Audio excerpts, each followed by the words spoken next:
Hello વિદ્યાર્થી મિત્રો, સ્વાગત છે તમારું આજના ઓનલાઈન લેક્ચરમાં. તો આજના ઓનલાઈન લેક્ચરમાં આપણે ઝૂલોજી 5માં પેપર નંબર 503 એટલે કે જે એ છે આપણું ઇન્વર્ટિબ્રેટ્સ, એમાં આપણે યુનિટ ફર્સ્ટ કન્ટિન્યુ કરીશું. તો પ્રોટોઝોઆના અલગ અલગ કેરેક્ટર્સ અને એના અલગ અલગ સિસ્ટમ વિશેની વાત કરી. તો આજે આપણે ફાઇલમ પોરીફેરા છે એના જનરલ કેરેક્ટર્સની તો અગાઉ વાત થઈ ગઈ. તો આજે આપણે એમાં કેનાલ સિસ્ટમ વિશે વાત કરીશું, એટલે કે જે નલિકા વહન તંત્ર આવેલું છે સ્પેશિયલ સ્પોન્જીસમાં. જે પોરીફેરાનું સ્પોન્જીસ એનું ઉદાહરણ છે, એનિમલ છે, એનું આપણે કેનાલ સિસ્ટમની વાત કરીશું કે જે છે નલિકા વહન તંત્ર. તો વાદળીમાં સ્પોન્જીસને આપણે વાદળી કહીએ છીએ. તો સ્પોન્જીસમાં 3 ટાઈપની કેનાલ સિસ્ટમ જોવા મળે છે. એ પહેલી છે એસ્કોન, બીજી છે સાયકોન અને ત્રીજી છે લ્યુકોન. ઓકે, આ એનું સ્ટ્રક્ચર છે, કેવી રીતે એના શરીરમાં પાણી છે એનો પ્રવાહ દાખલ થાય છે અને કેવી રીતે એ બહાર નીકળે છે. આપણે જોઈએ કે વાદળીના શરીરમાં અલગ એના શરીરની સપાટી ઉપર ઘણા બધા નાના નાના છિદ્રો જેવી રચના આવેલી હોય છે. જે છિદ્ર દ્વારા પાણીનો પ્રવાહ હોય છે એ સર્જાય અને એ માધ્યમથી એ વાદળીના શરીરની અંદર દાખલ થાય છે. અને જે અહીંયા ઉપરનું છિદ્ર હોય છે એની અંદરથી જે પાણીનો પ્રવાહ હોય છે એ બહાર ધકેલાય છે. આ અંદર છે ને વાદળીનું શરીર હોય છે એની અંદર અમુક ખાલી જગ્યામાં ચોક્કસ પ્રકારની તંત્ર જેવી રચના જોવા મળે છે, જેને શું કહેવાય છે? કેનાલ કહેવાય છે. કેનાલ જેવી એટલે કે નલિકા જેવું તંત્ર બનાવે છે, તો એને શું કહેવાય છે? Canal system. તો વાત કરીએ આપણે આગળ કેવા પ્રકારની સ્પોન્જીસમાં અલગ અલગ કેનાલ સિસ્ટમ જોવા મળે છે. ઓકે, ઇન્ટ્રોડક્શન જોઈએ આપણે કે the water circulatory system of sponges also called as a canal system. આ બહુ જ કહેવાય ને સ્પેશિયલ ફીચર્સ હોય છે ફાઇલમ પોરીફેરાનું.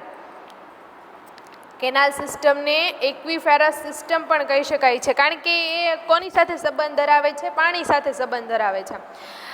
આ કેનાલ સિસ્ટમની અંદર જે પાણી દાખલ થાય છે એની મદદથી જે વાદળી હોય છે એ ફૂડ એક્વિશન છે, રેસ્પિરેટરી ગેસ એક્સચેન્જ છે અને એક્સક્રીશન, આ બધી જ જે દેહધાર્મિક ક્રિયાઓ હોય છે એ એના દ્વારા કરી શકે છે. એટલે કે આ તંત્રના લીધે જે રચાતો પાણીનો પ્રવાહ હોય ને એ બહુ અગત્યનો હોય છે, કે તેના દ્વારા જે દેહધાર્મિક ફિઝિયોલોજીકલ જેટલી બી એક્ટિવિટી હોય એ એના દ્વારા થતી હોય છે. અને બધી જ સ્પોન્જીસ હોય છે એનું જીવન આ નલિકા તંત્ર જે હોય છે એટલે કે કેનાલ સિસ્ટમ એમાં થતા પાણીના પ્રવાહ ઉપર નિર્ભર હોય છે. ઓકે, આ સ્પોન્જીસ છે અને આ શું છે? આ ખુશી છે, એટલે પાણીનું બે માધ્યમ બને, અંદરનું અને બહારનું. એની વચ્ચે શું થશે? શરીર અને જે બહારનું માધ્યમ છે એની વચ્ચે દ્રવ્યોની આપ-લે થાય છે અને તેનું જે બેલેન્સ છે એ પણ જળવાઈ રહે છે. ખોરાક છે, ઇવન ઓક્સિજન અને કાર્બન ડાયોક્સાઇડનું પણ વહન આના દ્વારા જ થાય છે. તેમજ રિપ્રોડક્શન કે જેના પ્રજનન કોષો આવેલા હોય છે એનું વહન પણ કોના દ્વારા થાય છે? આ કેનાલ સિસ્ટમ દ્વારા થાય છે. એટલે જે વોટર કરંટ હોય છે એ કેવી રીતે અંદર દાખલ થાય છે અને બધી અલગ અલગ ફંક્શન પરફોર્મ કરે છે. જે વોટર કરંટ હોય છે, પાણીનો પ્રવાહ, એના વિશે વાત કરીએ. એના ફંક્શન શું હોય છે? તો એ વાઇટલ રોલ ભજવે છે ફિઝિયોલોજીકલ એક્ટિવિટીમાં. કેમાં? વાદળીમાં. કારણ કે જે વાદળી હોય છે એ 2 લેયર ધરાવે છે. એક એપિથેલોઇડ લેયર, એમાં જે એપિથેલિયલ લેયર હોય છે એમાં પણ એ 2 લેયર ધરાવે. એમાં જે આઉટર લેયર હોય બહારનું એ પિનાકોડમ અને જે અંદરનું લેયર હોય એને કોએનોડર્મ્સ કહેવામાં આવે છે. જે પિનાકોડમ છે એ પોરોસાઇટ નામના સેલ ધરાવે છે. શું ધરાવે છે? પોરોસાઇટ સેલ્સ. ઓકે, કે અંદરની સાઈડ ઓસ્ટિયા દ્વારા ખુલે છે. અને જે કોએનોડર્મ્સ હોય છે એ કોએનોસાઇટ્સ અથવા કોલર સેલ્સ ધરાવે છે. કોલર કોષો એને કહી શકીએ, એ ધરાવે છે. જે આ કોએનોસાઇટ્સ હોય છે એ માઇક્રોવિલા, એની ફ્લેજેલાની આસપાસ માઇક્રોવિલા એટલે આંગળી જેવા પ્રવધ ધરાવે છે. એનાથી જે વોટર કરંટની મૂવમેન્ટ હોય છે એ થતી હોય છે. ઓકે, કોના દ્વારા? કોલર સેલ્સ દ્વારા અથવા કોએનોસાઇટ્સ દ્વારા. તો ફર્સ્ટ જોઈએ all exchanges between sponge body and external medium are maintain by mean of this current એટલે કે જે આ પાણીનો પ્રવાહ હોય છે એના દ્વારા બહારનું માધ્યમ અને વાદળીના શરીરની વચ્ચે દ્રવ્યોની શું થાય છે આપ લે થાય છે અને જે ઇક્વિલિબ્રિયમ અથવા જે મેન્ટેન્સ ધરાવતું હોય અથવા સમતોલન હોય આના દ્વારા જળવાઈ રહેતું હોય છે. Food and oxygen are brought into body throughout this water current. ખોરાક અને ઓક્સિજન પણ આ શરીરને કોણ પૂરા પાડે છે? આ વોટર કરંટ.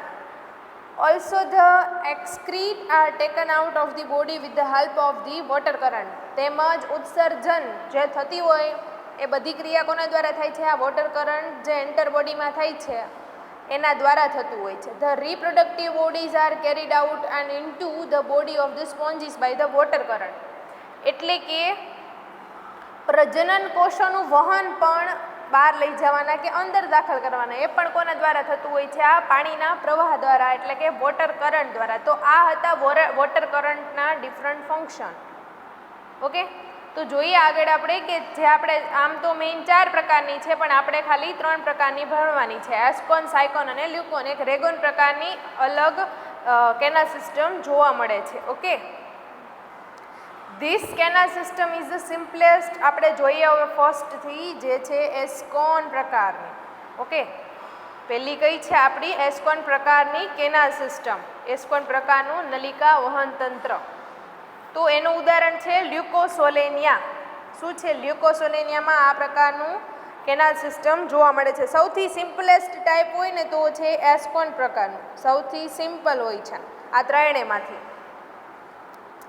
લ્યુકોસોલેનિયામાં આ પ્રકારનું કેનાલ સિસ્ટમ જોવા મળે છે. ઓકે, એના જે બોડી સરફેસ હોય છે એ એસ્કોનોઇડ ટાઈપ્સની સ્પોન્જીસ હોય છે. એ લાર્જ નંબરમાં બહુ બધા એના ઓપનિંગ એટલે ઇનકરન્ટ ઓપનિંગ હોય જે પ્રવાહ પાણીનો દાખલ થાય એ બધા પોર ધરાવતા હોય છે અથવા એને શું કહેવાય છે? ઓસ્ટિયા કહેવાય છે. આપણે સેલ્સની વાત કરી કે કોએનોસાઇટ્સ અને પિનાકોડમ્સ આવેલા હોય છે. હવે આપણે એના કમ્પોઝની વાત કરીએ કે કઈ કઈ કેનાલ આવેલી હોય છે, ક્યાંથી ક્યાં વોટરનો જે કરંટ હોય છે એ ક્યાંથી ક્યાં દાખલ થતો હોય છે અને નીકળતો હોય છે. તો છે પેલી ઇનકરન્ટ કેનાલ કે it opens extremely to the outside by a small pore known as an incurrent pore or a ostium but internally it and blindly. એટલે કે એ બહારની તરફ ખુલતી કેનાલ છે કે જે શું ધરાવે છે? એ ઇનકરન્ટ પોર અથવા એને ઓસ્ટિયમ પણ કહેવામાં આવે છે. રેડિયલ કેનાલની વાત કરીએ અથવા એને excurrent canal. It is closed extremely but open internally by a minute pore. એને કેવા કહેવાય છે? Apopyles into central cavity or a cloacal cavity. એટલે કે અંદરની તરફ જે પોર ખુલતા હોય એ રેડિયલ કેનાલના હોય છે. સ્પોન્જોસીલની અંદર એની જે કેવિટી હોય છે, ગેસ્ટ્રલ કેવિટી કહી દો અથવા ક્લોએકલ કેવિટી કહી દો અથવા સેન્ટ્રલ કેવિટી કે જે વચ્ચે અંદર ગુહા રચાતી હોય, એક પ્રકારનું કેવિટી રચાતી હોય ત્યાં અંદર ખુલતા હોય છે. ઓકે, પછી છે prosopyle. It is a smaller canal or a passage way connecting incurrent canal with a radian canal. એટલે કે જે આ પ્રોસોપાઇલ હોય છે એ ઇનકરન્ટ કેનાલ અને રેડિયન કેનાલને કનેક્ટિંગ કરવાનું કામ કરે છે. હવે જોઈએ એસ્કોન પ્રકારની જે આપણી નલિકા વહન તંત્ર છે, જે કેનાલ સિસ્ટમ છે એની વાત કરીએ તો આ કેનાલ સિસ્ટમ સૌથી સાદા પ્રકારની છે અને શેમાં જોવા મળે છે? લ્યુકોસોલેનિયા અથવા એસ્કોનોઇડ નામની જેટલી સ્પોન્જીસ હોય એમાં જોવા મળે છે. આમાં શું થાય? સ્પોન્જીસના શરીર પર મોટી સંખ્યામાં નાના નાના છિદ્રો જેવી રચના જોવા મળે છે, જેને આપણે કીધું શું કીધું? ઇનકરન્ટ પોર અથવા ઓસ્ટિયા પણ કીધું છે. જો અહીંયા જોઈએ આપણે, આ છે એસ્કોન ટાઈપની કેનાલ સિસ્ટમ. ઓકે, તો આમાં શું થશે કે શરીર પર આ બધા જ નાના નાના છિદ્ર અહીંયા આવેલા છે એના દ્વારા વોટર કરંટ છે એ દાખલ થશે. Okay, ingressing water throughout dermal ostia. આ છે ઓસ્ટિયા, એના દ્વારા શું થશે? અંદર વોટર દાખલ થશે. આ છિદ્રો હોય ને એ અંતકોષીય જગ્યામાં અંદર નલિકાની અંદર એવી રીતે આવેલા હોય છે. આપણે પોરોસાઇટ્સ કીધા ને એવી રીતના, અથવા એને પોરોસાઇટ પણ કહેવાય કે જે રેડિયલ કેનાલ હોય એનું મેઝેનકાઇમા હોય એની સાથે એટેચ હોય છે. ઓકે, સ્પોન્જોસીલ અને સીધા ક્યાં ખુલે છે? આ સ્પોન્જોસીલમાં ખુલે છે. આ જે છિદ્ર છે એ સીધા ક્યાં ખુલે છે? જેની ગુહા આવેલી હોય છે ક્લોએકલ કેવિટી અથવા સેન્ટ્રલ કેવિટી જે આપણે કીધું એની અંદર ખુલે છે. અને એ અંદર શું ધરાવે છે? બહુ બધા કોલર સેલ ધરાવે છે. જુઓ, ઓકે, શું ધરાવે છે? બધા કોલર સેલ અંદર ધરાવે છે. હવે અંદર વોટર દાખલ થયું તો જે બહારની બાજુએ સાંકડા વર્તુળાકાર છિદ્ર હતા ને એ મારફતે એ ખુલે અને એને ઓસ્ક્યુલમ કહેવામાં આવે છે. જો અહીંયા પાણીનો પ્રવાહ દાખલ થયો, ક્યાં આવ્યો? સેન્ટ્રલ કેવિટીમાં. ત્યાંથી આ બધા સેલ્સ છે એ પણ શું કરશે? વોટર કરંટને પાસ કરશે, એના જે આપલે થવાનું હોય ત્યાં થશે અને આ ઓસ્ક્યુલમ દ્વારા છે એ શું થાય? બહાર નીકળી જાય, જે વાદળીના ક્યાં ઉપરના છેડા તરફ આવેલું હોય છે. ઓકે, હવે પાણીના પ્રવાહની વાત આપણે કરી કે બહારનું માધ્યમ જે હતું આ કયું હતું? ઓસ્ટિયા અથવા ingressing water current through out the dermal ostia. એના દ્વારા જાય, પછી સ્પોન્જોસીલમાં આવે અને પછી ઓસ્ક્યુલમ દ્વારા એ બહાર નીકળી જાય. આ એની છે જે વોટર કરંટની પાણીનો પ્રવાહ રચાય એવી રીતે. જોવો, ઓસ્ટિયા દ્વારા એ દાખલ થાય, અંદર સ્પોન્જોસીલમાં જાય, પછી ઓસ્ક્યુલમ દ્વારા બહાર નીકળી જાય આઉટસાઇડ. ઓકે, તો આ હતો એનો વોટર કરંટનું માધ્યમ. હવે મોટા ભાગે આ બધા ક્યાં જોવા મળે છે? મરીન જોવા મળે છે. એટલે એમાં પણ શું થાય છે? અલગ અલગ મિનરલ્સનું પણ મેન્ટેનન્સ થાય છે. શું? અંદર સ્પોન્જોસીલ્સ હોય એમાં પણ જથ્થો વધારે આવે અને એટલા જ દરથી એ બહાર નીકળી શકતો નથી, કારણ કે એ જે ઓસ્ક્યુલમ હોય ને એ નાનું હોય. જુઓ, જે આ હવે આપણે ઓસ્ટિયા કીધું એ પણ નાનું છિદ્ર, ધીરે ધીરે પાણી આવશે, બધું ભેગું થશે સ્પોન્જોસીલમાં અને ક્યાં નીકળશે? ઓસ્ક્યુલમમાં. દાખલ થતાં વાર લાગે પણ નીકળતા એટલી વાર લાગતી નથી, કારણ કે એનું છિદ્ર હોય છે એ મોટું હોય છે. ઓકે, તો આ પ્રકારની જે નલિકા વહન તંત્ર છે એ શેમાં જોવા મળે છે? લ્યુકોસોલેનિયમ. હવે નેક્સ્ટ વાત કરીએ આપણે સાયકોન પ્રકારનું નલિકા તંત્ર છે એની વાત કરીએ. તો સાયકોન પ્રકારનું છે ને એ એસ્કોનની કમ્પેરિઝનમાં થોડુંક જટિલ છે. એના છિદ્રો અને જે એનું નલિકા તંત્ર હોય છે એ વધારે જટિલ અને અલગ અલગ એવી લાક્ષણિકતા ધરાવે.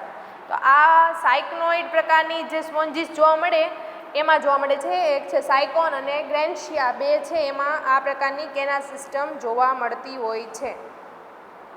આપણી સીધી ફિગરમાં જ વાત કરીએ કે થિયોરેટિકલ જોઈએ તો આ તંત્રમાં એસ્કનોઇડ પ્રકાર અને તેની દિવાલ આડી રીતે જોઈ શકાય. પહેલામાં આપણે કેમ જોયું?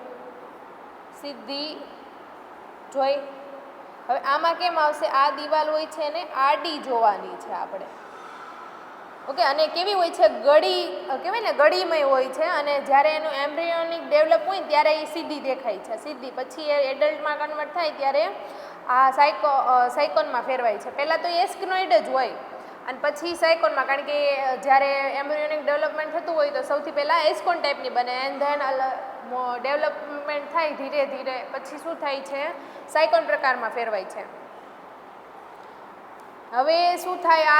આ જે પ્રકારની સિસ્ટમ હોય છે એની દિવાલ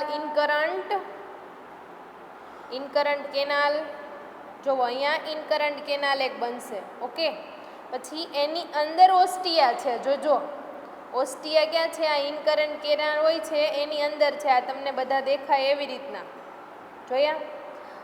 ઇનકરન્ટ કેનાલ અને રેડિયલ એમ બે પ્રકારની આમાં બનશે. જુઓ, આ ઇનકરન્ટ છે એ અંદરની સાઈડની અને આ જે બહારની છે એ કઈ છે? રેડિયલ છે. જુઓ, આ ઇનકરન્ટ છે એન્ડ ધેન આ છે એ રેડિયલ છે. રેડિયલ કેનાલ અને ઇનકરન્ટ કેનાલ બે પ્રકારની એકબીજાને સમાંતર અને એકાંતરે એક પછી એક એમ જોવા મળે છે.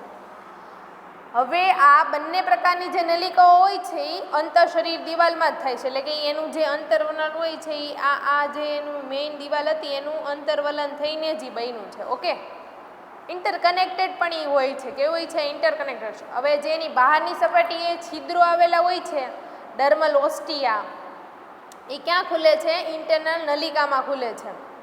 અને જે આ કેનાલ હોય એમાં કોઈ પ્રકારના ફ્લેજેલેટ આવેલા હોતા નથી. જેમાં પિનાકોસાઇટ્સ હોય છે ઈ અને રેડિયલ કેનાલના નાના નાના છિદ્ર હોય ને, આપણે એને શું કીધું હતું? પોરોસાઇટ્સ. એ બંને જ આવેલા હોય છે. ઓકે, તો સાયકોન પ્રકારમાં આપણે જોયું કે એ અનિયમિત હોય છે અને કેવી હોય છે? શાખિત અને મોટા પ્રમાણના અંદર સ્પેસ ધરાવે છે. હવે અહીંથી દાખલ થશે ક્યાં?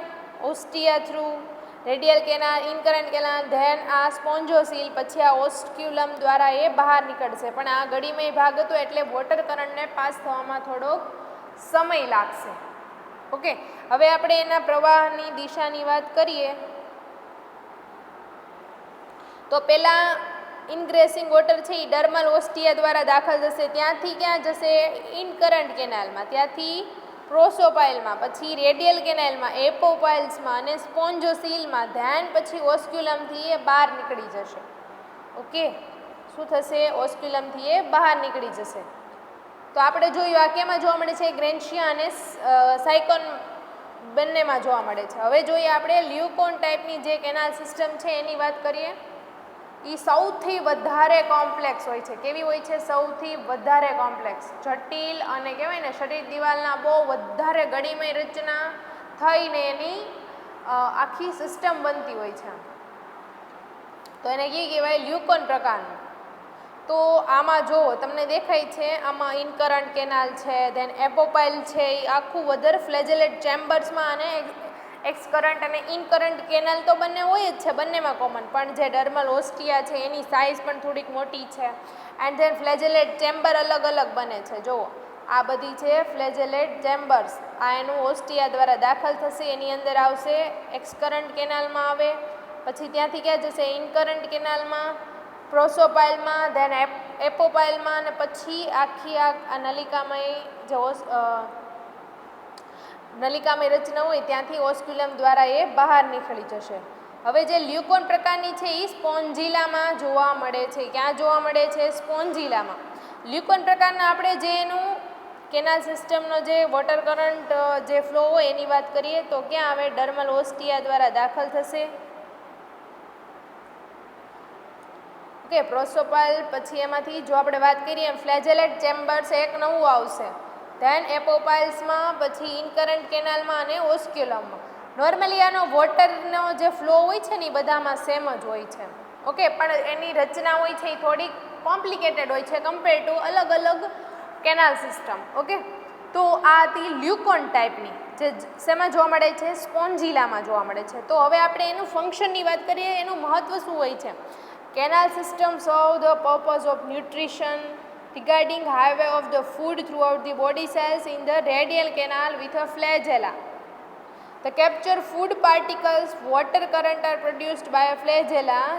જે અંદર સ્પોન્જોસીલ કેવિટી છે ત્યાં ફૂડ પાર્ટિકલ્સ આવશે. ઇવન કોઈ પણ ફૂડ પાર્ટિકલ્સમાં એ જે યુઝ કરતા હોય, ડાયટમ્સ હોય, પ્રોટોઝોઆ હોય, કોઈ પણ ઓર્ગેનિઝ ડેબ્રિસ હોય, એ બધું અંદર આવશે. ઓકે, પછી ત્યાંથી ક્યાં જશે? પ્રોટોપ્લાઝમ હોય ત્યાં જઈને ત્યાં એનું ડાયજેશન થઈ છે. ડાયજેશન કેવું હોય છે? આમાં ઇન્ટ્રાસેલ્યુલર એનું ડાયજેશન જોવા મળે છે. કેવું જોવા મળે છે? ઇન્ટ્રાસેલ્યુલર.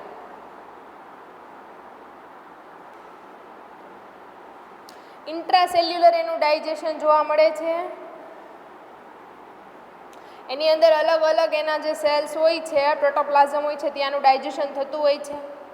સ્પોન્જીસ છે એની અંદર જે આ કેનાલ સિસ્ટમ હોય છે એ બહુ અગત્યનો ભાગ ભજવે. આપણે પહેલાં જ વાત કરી તો એના ગ્રોથ માટે પણ આ કેનાલ સિસ્ટમ જરૂરી છે. ઓકે, તેને આપણે અલગ અલગ ડિફ્યુઝન છે એ પ્રોસેસથી ઓક્સિજન, કાર્બન ડાયોક્સાઇડનું આપલે થતી હોય છે. પણ બીજા બધા પણ આપણે જોયું કે એક્સક્રીટરી જે સિસ્ટમ છે એ પણ કેનાલ સિસ્ટમ એનું કામ પરફોર્મ કરે છે. કરંટ વોટર હોય છે એ અંદર આવે ને જે અલગ અલગ નાઇટ્રોજનસ વેસ્ટ પ્રોડક્ટ હોય છે એ એક્સક્રીટ કરે છે બોડીની બહાર through out the water current. Okay, પછી આપણે વાત કરી હતી કે રિપ્રોડક્શનની, કે જે ગેમેટ્સ હોય છે, પ્રજનન કોષો હોય છે, એની આપલે પણ કોના દ્વારા થતી હોય છે? આ કેનાલ સિસ્ટમ દ્વારા થતી હોય છે. તો આ કેનાલ સિસ્ટમ વાદળીમાં બહુ જ અગત્યની છે. તો આપણે ત્રણ જોઈએ, એસ્કોન, લ્યુકોન અને સાયકોન. ઓકે, એસ્કોન, લ્યુકોન અને સાયકોન. એસ્કોનની સૌથી સિમ્પલેસ્ટ ફોર્મ હોય છે અને સાયકોન એનાથી થોડી કોમ્પ્લિકેટેડ, અને લ્યુકોન જે છે એ સૌથી કોમ્પ્લિકેટેડ હોય છે. પણ અંદર જેના ડર્મલ ઓસ્ટિયાથી લઈને જેટલા અલગ અલગ પાણીનો પ્રવાહ જ્યાં પસાર થતો હોય છે ત્યાંથી, અને ઓસ્ક્યુલમ બધામાં કોમન હોય છે, સ્પોન્જોસીલ પણ કોમન હોય છે, ત્યાંથી એનું જે વોટર કરંટ હોય એ બહાર નીકળતો હોય છે એનું વર્ક પરફોર્મ કરીને. ઓકે.